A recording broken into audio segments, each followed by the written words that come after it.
Hello and welcome back to the Busy Business Owner's Guide to Marketing. It's Sarah, and I'm so glad you could join me for episode 7. Today, we're tackling a topic that I know can make some people's eyes glaze over, but please stick with me on this.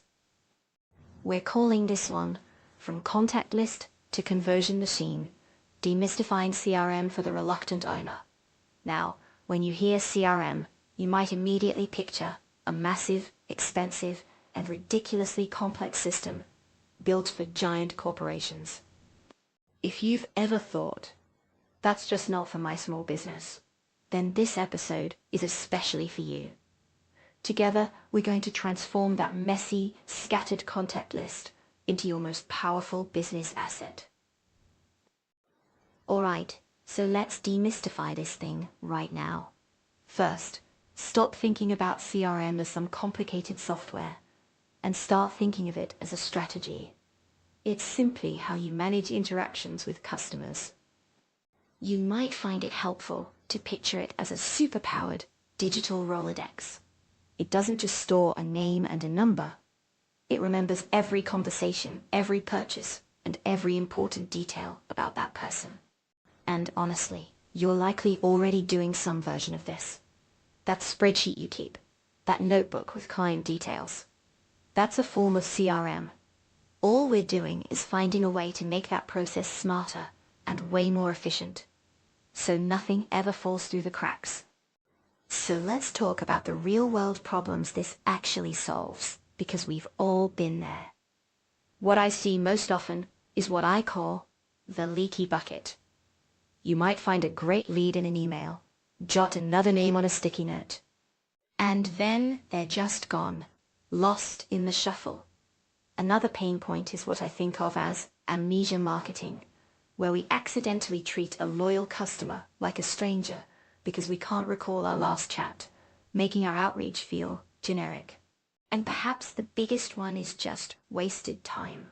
The minutes that turn into hours spent digging through inboxes just to find a phone number or remember when to follow up. So, to get started without feeling overwhelmed, I always tell people to look for just 3 core things. First, you need one central place for all your contact info. Think of it as the single, reliable source of truth. No more hunting through emails. Second, you want a simple way to track leads. I like to see a visual pipeline with stages like new lead, then contacted, and proposal sent. This lets you see where your money is at a glance. And finally, the most important part, task management. You need a system that automatically reminds you to follow up so nothing gets missed.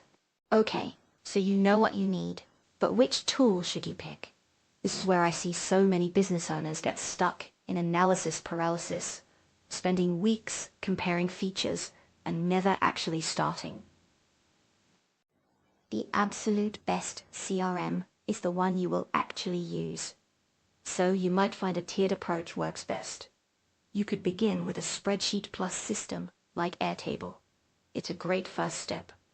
Or you can jump right into a fantastic free version from a provider like HubSpot or Zoho. The goal here is to start simple. Don't get distracted by a system with 1,000 features. Find one that nails the basics we just discussed, and you can grow into the rest later. To make this feel completely achievable, what I suggest is a 1-day implementation plan. Seriously, you can do this. In the morning, focus on just one task, gathering all your contacts from your phone, emails, and old spreadsheets into one master file. Then, around midday, sign up for one of those free CRMs we talked about and import that list. In the afternoon, you might find it helpful to define just 3 or 4 simple pipeline stages, like new lead, contacted, and proposal sent. And before you finish up, manually add 1 real lead and schedule a follow-up task. The goal isn't perfection, it's momentum. So, once you've done that, let's talk about realistic expectations for the first 30 days. What I find is that the first quick win isn't a flood of sales, but a huge sense of mental clarity. You're offloading that mental checklist of follow-ups to a system you can trust. You might also find you feel more professional on calls, because having a customer's history right there at your fingertips is a game changer. But what I really love to see is that aha moment when for the first time you have a clear visual map of your lead flow. That in T alone is the foundation for creating predictable, sustainable growth.